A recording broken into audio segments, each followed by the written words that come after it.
Hello and welcome to the Christmas special episode of Honest Majority by Common Prefix. In every episode, our guests bring new perspectives to blockchain and trust technologies. Today, I'm honored to have here with me at the Common Prefix offices in Athens, Professor Aggelos Kiayias, and my PhD advisor also, who is a professor in Edinburgh, University of Edinburgh, and also chief scientist at Input Output. Welcome, Aggelos. All right. It's a great pleasure to be here with you, Dionisi. Yeah, likewise. So let's get started. Let's maybe discuss a little bit about what brought you into the space and also our personal story, because you're the person who brought me into the space. Sure.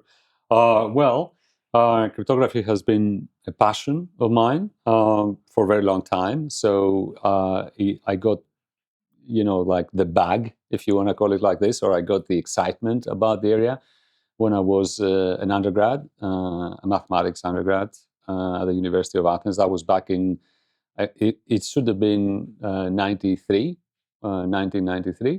And I knew I wanted to do research. I really liked research. I really liked the academic environment. I really like to think about, mathematical problems and understand them, try to understand them and try to reason about questions. And I found myself increasingly, I really like math, but I really also like to connect with people and what people care about. And I was just feeling that the mathematics I liked, I found it was increasingly difficult for me to share with other people, like what I was doing. It was, because as math go into more specific and focused areas, it's really hard to transfer to other people, like what is the problem you're trying to solve. So in a way, I was, as an undergrad, with the mindset that I wanted to do research, I was sort of shopping around, let's say, about, what can I do with math that really matters? And there were like a few options, like there were physics, this theoretical physics, was obviously, like an amazing area, application of math, really nice mathematics. The problem is, like, didn't have quite the kind of math I liked. So I liked really like discrete combinatorial structures and things like that. Algebra, I really like that. So that was not for me. And then there were like other things like statistics, and similarly, like, really didn't resonate. And then someone, like, I remember in one of these conversations we were having, like, over coffee and everything, between lectures and all that, like someone mentioned, oh, this cryptography, like, is, and I said, like, wow, that sounded like something I want to hear more about. And then, it was the internet. It was just at the beginning, like being accessible. So I tried to search for it, to understand what it is about, because very few people, like in the university, even, like they knew what it is. Clearly people related cryptography to, I don't know, military applications and this and that, but that was not, like what resonated. What I discovered was that it's an area where you can solve problems of trust using mathematics. And this blew my mind completely. I said, how is that even possible? You can just take math and you can, somehow manipulate them, shape them, understand them, and turn them into tools that help people solve, issues of trust and mistrust between like two or more people. I thought that was completely fascinating. And then I became obsessed with trying to understand it more. Obviously, it was not a very common area. So I'm really thankful, let's say, to other people, also like my parents, let's say, they were saying, like, oh, we would like you to choose some direction in your life that's a bit more meaningful, like, so I'm glad for their patience and their trust that, I really want to pursue this. So well, fast forward many years, it was a good choice. I enjoyed it, and other people joined me in the path and enjoyed it too. So that was great, and obviously fast forward to the more recent years. I mean, 2009 and on, we had Bitcoin blockchain and blockchain technology. It came as an area, and it really hit the target for me because it was talking about bringing the type of cryptography that I really liked. I really enjoyed large-scale multi-party protocols and distributed, or now what we call decentralized trust. So I really like this type of cryptography. I mean, I was already thinking and trying to work on problems related to that from the 90s. That was the kind of cryptography I like. I like really large groups of people trying to solve large-scale problems using cryptography, even though cryptography, as I think like almost everyone knows, like in the 90s, like the key question was, you have two people, Alice and Bob, they want to communicate securely, and that's a really important problem. And that was something, of course, that cryptography, it's like the canonical question in cryptography. And you right? worked on that problem in your PhD as well. Absolutely, yeah, absolutely. I did work on that problem, like and other problems like that. But let's say my inspiration was actually, this multi-party case. Yeah. And you took Bitcoin that came out in 2009, and in 2012, 2013, you were the first to prove it secure, right? So that it didn't have a proof of security by Nakamoto, who invented it, but your team was the first to come up with one with Juan Guaray, Nikos Leonardos, right? So that was a very, very seminal paper. I would say probably the most seminal after the Bitcoin paper itself, right? So yeah, absolutely. Like so the question was, there was the Bitcoin white paper. There were some arguments in that paper why it does the job, or at least like why you can trust that particular algorithm, that particular protocol. But the question was, or let's say the open question was that, could you argue that can withstand any type of attack within a well-defined security model? All right, because whenever we talk about any type of attack, we're talking about there's this universal quantifier. You have to have a way to express the types of attacks that are relevant, and is it possible to define a relevant model for Bitcoin and then prove Bitcoin secure in that model? And of course, in order to do that, you have to first draw from modeling. Like, you have to say what are the right types of model that are applicable. And then, of course, you have to think, what is the objective of the protocol? What does the protocol try to do? I mean, because this in itself was, somewhat diffused, let's say, even in the Bitcoin white paper, right? It starts saying being about payments, right. But in fact, Bitcoin is about a lot more. And actually, even today, if you look at it, if you look at also the way Bitcoin is being used, is not used like for payments of, just electronic payments of, simple value transfers, right? So it's used in many other ways. And it has also motivated people to look at a lot of other things that have nothing to do with payments, like DeFi, or at least they are still like related to finance, but they're not like about just simple payments from, two people. And then fast forward 2015, I met you as I was graduating from my master's with Aris, right, working on Open Bazaar, and you were in my committee, right? And that's how I got more interested in what you're doing, and started a PhD with you in 2015, and got me into the interoperability problem, which was also a big part of my life and my PhD, and also a lot of what we're doing now at Common Prefix, connecting chains, and this is becoming more and more relevant, right? And we wrote a couple papers on that together. Absolutely, yeah. I mean, I remember actually interoperability was something that inspired you, I think, like, in one of our very early conversations. I mean, you had this brilliant it was not a master's thesis. It was basically a thesis. The combined engineering degree, yeah. No, the Open Bazaar was. The Open Bazaar was for my NTUA graduation. Was basically exactly. essentially a master's thesis, but it was like an NTUA basically final.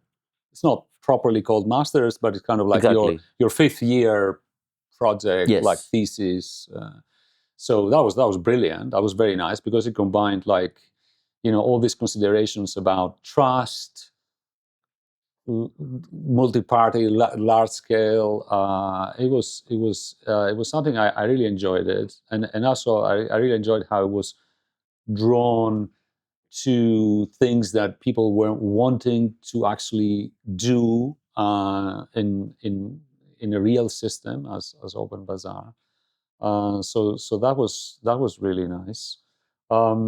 But of course, then the interoperability work, like they took us also very deep to understand how the systems work. What does it really mean? But of course, trust continued to be like one of the key questions, right? How can you create these seamless, interoperable bridges between systems that do not require trust to be placed on, intermediaries that can be single points of failures? Like, how do you eliminate that? So that was a great theme, I think, that you worked on. Yes, that was very enjoyable. Yeah. And then at some point during that time, you also joined Input Output. That's right. And Cardano, of course. Oh yeah, that was back in 2000. I think it was 2016.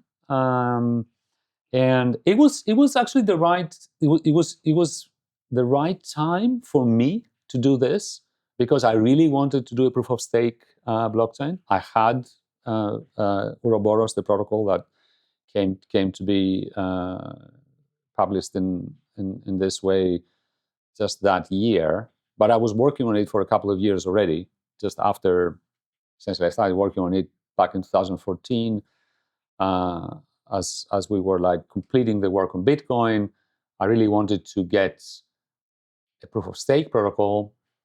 I really actually wanted basically a digital currency, a cryptocurrency system that will not depend on hashing power. Yeah. I was thinking actually at the time, because at the time, as you of course remember, there were like all these issues about the top-down digital currency for Greece, Grexit. Our finance minister at the time, Varoufakis, was talking about this system that would be a digital currency and would be driven by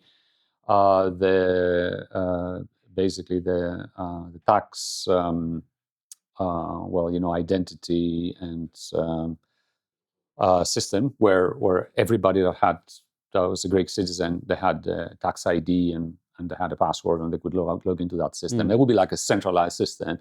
And I was thinking that, if you do that, I mean, that's like too much of a single point of failure. So is it possible to come up and use a digital currency that is sort of, its security comes from a bottom up? But then I said, like, I don't think Bitcoin would be the right tool for that, to deploy it in that context. So is it possible to do something else? And that something else should soon depend on hashing power. So is it possible to build a different system? And that was basically proof of stake system that I was designing. And then I wanted to deploy it.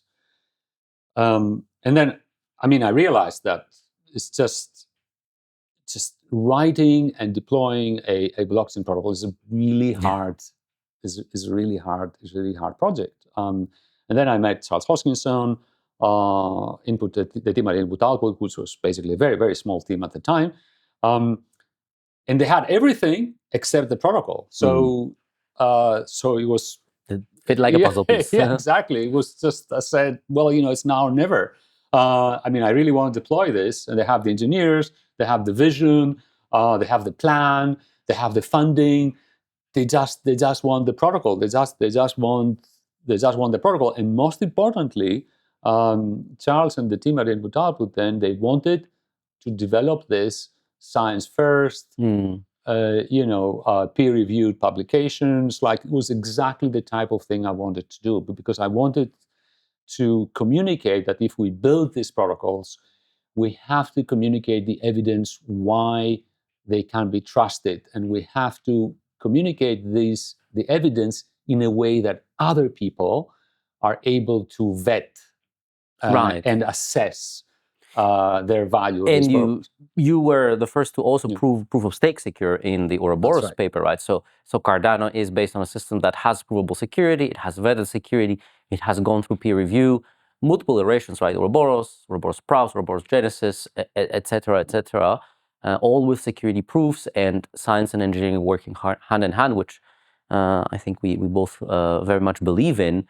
But then, what happened 2-3 weeks ago when Cardano really broke, right? Isn't this supposed to be a provably secure protocol? Yeah, so I'm glad you bring this up. I mean, it's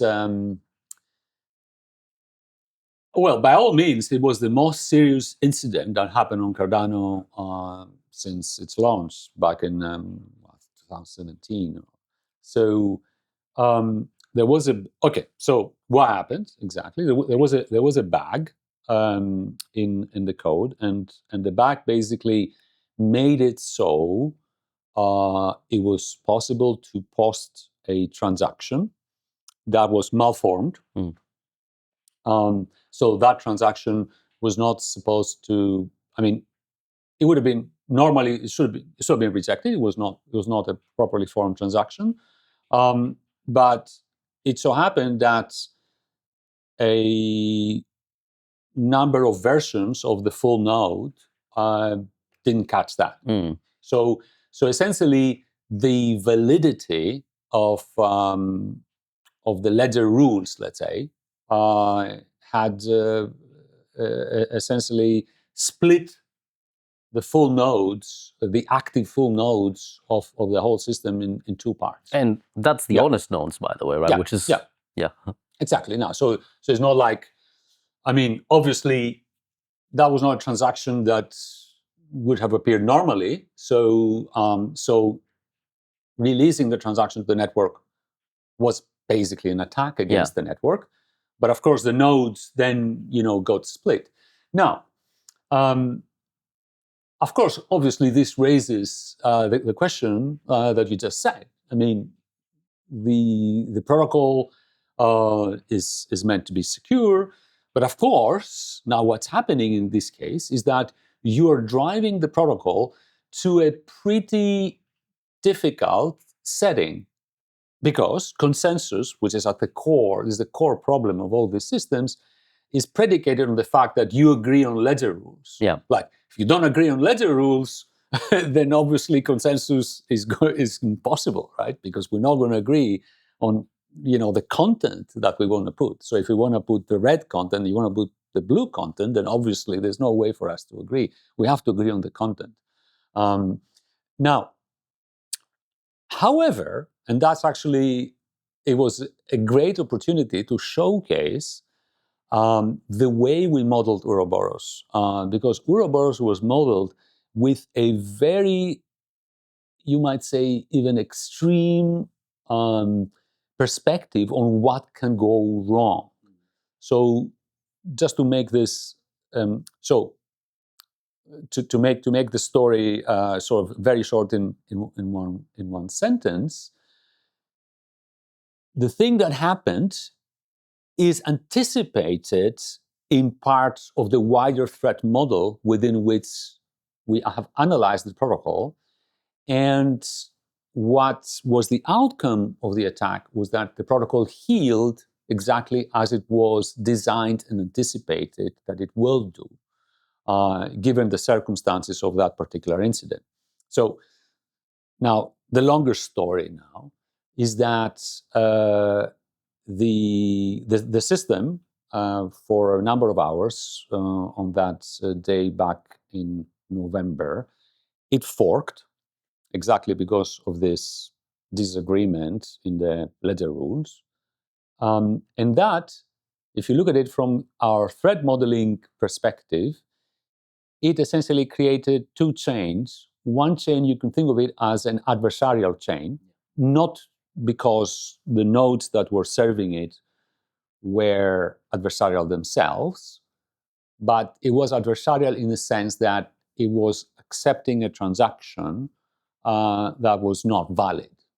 Right? So that made them adversarial. So the word here, adversarial, of course, does not meant to ascribe any intent on a particular node, right? But it's kind of what we use in cryptography to describe honest behavior on the one sense, that you play by the rules, and then for whatever reason you're not playing by the rules, for instance, in this case, because there is a bug in the code.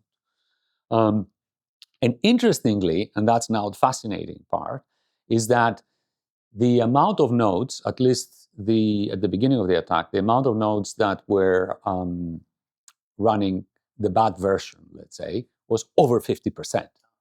And now that's where things make very interesting, because the theory of distributed systems say that if you look at the consensus problem, or at least defining, there's a few different ways to define what consensus is, like to be clear, but let's say the version of consensus problem that mostly fits this narrative needs honest majority.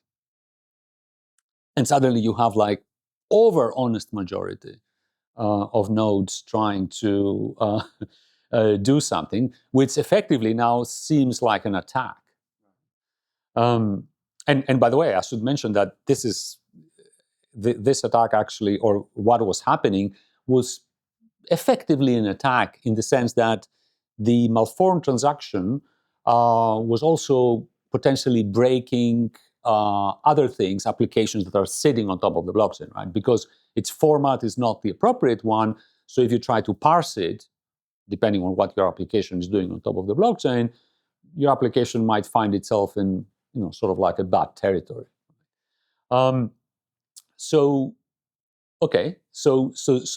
this goes on, but what we have analyzed and what we have considered in the course of the research we have done over the years and the design of the Ouroboros protocol is that despite the fact that impossibility of impossibility of dishonest majority is something that you can argue for one-shot consensus, these protocols are long-lived protocols. So it is completely legitimate and completely a valid question to ask, what is going to happen if for a certain point in time you have dishonest majority? What happens then? The protocol breaks. And actually, this question is a question that people in the Bitcoin community, they knew. They were asking that question. And I do remember actually yourself, like when, many, many years ago, I think even at your student years or early PhD student years, you came up with me with this question as we were discussing modeling. And you said, because let's say you mentioned the Bitcoin backbone paper. I mean, this adversarial majority question was not part of the modeling. We incorporated that in the modeling a number of years later, and the paper that has this modeling goes back to 2020, so 5 years ago now. But your question was much earlier, right? So we're talking about, I think you probably asked this back in 16 or 17 or something like that. And it was a very good question. Interestingly and fascinatingly, this was one of the features of Bitcoin that was completely neglected from, the wider literature in distributed systems, exactly because a lot of distributed systems were dealing with the question of one-shot, right? The one-shot protocol. So long story short, what happened was that Ouroboros has this property that we call now self-healing. So the protocol can heal itself after a momentary adversarial majority. Once the adversarial majority drops and disappears, and the good guys, the guys that follow the protocol, exceed 50%. We have proven that. We've designed the protocol so that it has this property. And this is exactly what happened in that incident. So literally, what was happening is that the bug was identified. People understood that they can change the bug. They can change the version of the full node so that the bug is fixed. And as gradually as more and more full nodes were transitioning to the correct version that didn't have the bug, despite the fact that the adversarial chain, let's call it like this, was way ahead. The good chain caught up, and eventually, in a number of hours, the protocol completely snapped back to normal without requiring to stitch or fix, and that's the key point, without requiring to, surgically fix the ledger. There was no need for that. In other words, the protocol healed by itself just by correcting the bug. And even on the engineering side, like the code now must be very clean. There's no if and special cases. There's no special cases and stitching. And this is exactly because of the Ouroboros design. Key point is that if you were using a different type of design, you would be in a lot of trouble.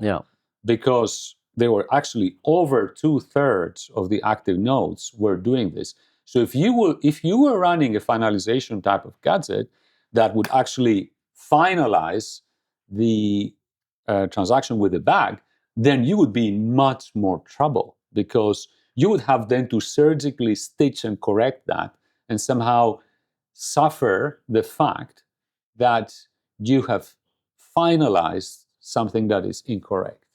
Right. And this scenario is described in the consensus redux paper, if I remember correctly. Yes. All right. So we'll put a link in the show notes for that for people to read as well.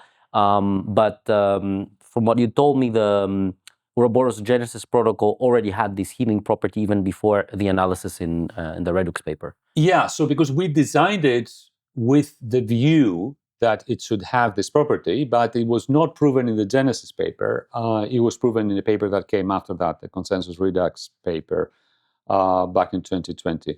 We have also written a blog post that is more, easy to read, let's say, than, the blog post is after the incident, so it also makes the connection to the incident. And for those of you that are interested to learn more about this, about the incident, they can find more information there. But of course, in the same blog post, you can also find the links to the paper and, of course, all the details. Right. So 3 links we have to put on the show notes. We have the Ouroboros Genesis paper, the Consensus Redux paper that talks about healing properties of proof of stake, as well as the blog post that is more accessible to people who want a shorter read. Yeah, thanks for the perspective and the context. And moving on, I guess, beyond today and beyond Cardano and beyond this incident to the future and the vision of the whole space, I wanted to ask you what you think are going to be topical matters over the next 2 to 5 years. What should researchers and students work on, but what should also the industry be looking out for? Yeah. So, a number of things, really. There's a lot of interesting things that we still need to do, both research and development. So it's really on both foundational research and engineering. There's a lot of challenges. I think privacy is a very important one. For instance, there is a new system that is being launched midnight that addresses this problem, specifically privacy in the context of DeFi and smart contracts. It is extremely important. There is no way, I think, that we can aspire for this blockchain infrastructure to really play the role that we want it to play without offering privacy. It's not just about privacy as an ideal, but it's like essentially in the business world needs transparency, but it also needs privacy. So it is absolutely essential to think that it's absolutely essential to have systems that can offer privacy enhanced smart contracts. And that's something that the Midnight system, which we've done a lot of research on, does. It's based actually on work that on some work that we've done on privacy enhanced smart contracts that goes back to 5-6 years ago. Thomas Kerber's work. That's Thomas Kerber's work, another PhD student of mine. And of course, together with that, there's a lot of other questions that come with it, because a privacy enhanced system has a lot of other challenges that it has to solve, right? Because it's also things about regulation. There's a lot of challenges that privacy enhanced systems also face from the perspective of regulation and auditing and all that. So, interestingly, cryptography has the tools. It is exactly the tools that people have worked on for decades, and now it's the time to bring these protocols, zero knowledge proofs, and all that. Like and really the post-quantum tools. variants also of zero knowledge. Yes, exactly. And this is the other theme that should come together. The post-quantum threat is real. We want to build systems that are sustainable and long-lived. So thus the quantum security of those systems cannot be. It's the importance of this cannot be understated. Is really crucial that we anticipate quantum computers and design those systems in a way that can withstand quantum attacks. And this is crucial because if you look at the type of cryptography that is used by essentially most public blockchains now, it's not quantum safe. Yeah. And actually, the more involved the cryptography is, the more efficient or the more the more functionality it has. Zero knowledge proofs like a good example of. It exploits. It is more functional, or it can do more interesting things because it exploits certain algebraic properties. But guess what? That's exactly what quantum computer can also do. Exploit certain algebraic properties to do like tremendous speed up, sometimes massive speed up, like really exponential type of speed up. So we have to be very careful and design systems that are quantum safe. Luckily, or interestingly, or intriguingly, it is quantum computers cannot solve everything. So what does that mean? It means that you can have classical problems, what we call classical problems, like problems that you don't need to think about quantum algorithms to deploy. Entirely classical problems that are quantum safe, that we do think that quantum computers will never be able to solve. So using this type of post-quantum cryptography in the context of those systems is very important. And for example, recently we've been looking into building zero knowledge proofs that are based on lattices, lattice theoretic problems, which is a really good area. So these are definitely areas that people can get excited about, and I absolutely anticipate the next 2 to 5 years we will see those systems being deployed just to ensure that this blockchain infrastructure that we built is going to be secure and safe from these threats. Nice. So 2 points, I guess, to drive home. One is privacy, and the second one is post-quantumness. A lot of big, interesting areas for new researchers to dive into, and a lot of also unsolved problems. Thanks for the perspective. And Aggelos, thank you so much for joining us today. It was a pleasure to have you. Thank you very much. And that's all for this episode of Honest Majority. And thanks for watching, and see you all here next time.